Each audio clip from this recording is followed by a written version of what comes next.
Today we're moving into a section on probability. Why do we need probability? Well, probability helps us to describe patterns, find patterns, such as meteorologists. That's how they describe patterns, is through probability. Also, actuaries work for large companies and help to reduce risk management, try and save the companies as much money as possible. Meteorologists can yearly make anywhere from $85,000 to $95,000. Actuaries make upwards around $100,000 to $150,000. Other careers using probability are stock market agents and insurance companies. Now let's take some basic examples on probability. Probability is the likelihood or chance that a given event will occur. This is expressed as the ratio of the number of likely outcomes over the total number of outcomes. A good example of this would be tossing a coin. You have two possible outcomes, so your total number of outcomes is 2, since you can get heads and tails. The likely number of outcomes that you would receive from this situation would be 1, since in each flip you can only get heads or tails. We're going to work out a simple example. The question is, if you flip a coin 3 times, what is the probability of landing on heads twice? I have worked out the possible outcomes of flipping a coin 3 times. I've written out all 8 possible outcomes, and the 3 circled are the ways we can land on heads twice. Therefore, our likely outcomes are the ones that are circled, 3, and our possible outcomes are all the possible ways that this situation can work out. Therefore, our probability is 3 over 8. For a more complicated example, we want to look at the probability of 2 events happening at the same time. For this example, we're going to take the question, what is the probability of getting a sum of 7 when rolling 2 dice?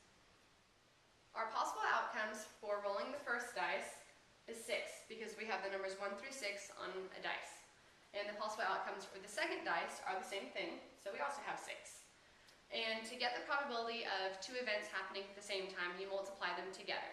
So for our possible outcomes for the first dice, 6, multiplied by the second dice, also 6, gives us total possible outcomes of 36. Now we want to look at the ways that we can get a sum of 7 out of our 2 dice.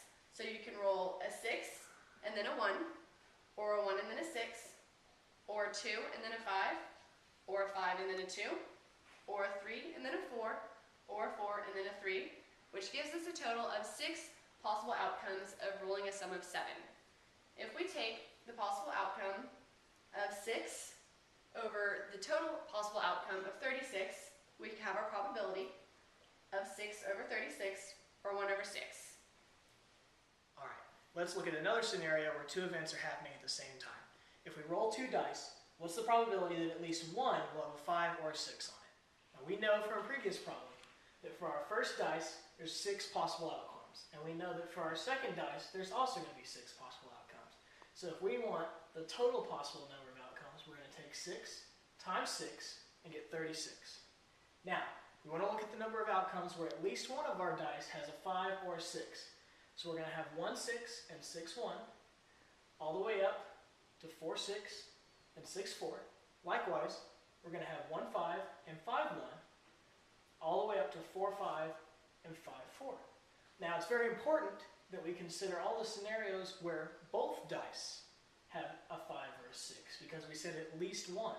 So we also need to make sure we consider a 5 and then a 6 and then a 5 and then a 5, and a 6 and then a 6. That gives us 20 total outcomes where at least one dice has at least a 5. So we've got the total number of outcomes over the total possible number of outcomes. So our probability is 20 over 36, or 5/9. Let's review. Probability is the likely number of outcomes over total number of outcomes. We did this by finding the probability of flipping a coin, and we found that probability to be 1 over 2 as to whether you would get heads or tails. Then we learned that finding the probability of 2 events happening at the exact same time can be found by multiplying the possible outcomes together. This was illustrated in the examples by finding the sum of 2 dice to be 7, and also rolling 2 dice and getting at least one of them to be a 5 or a 6. So now let me ask you, can you find the probability of flipping a coin and landing on heads while at the same time rolling a 3?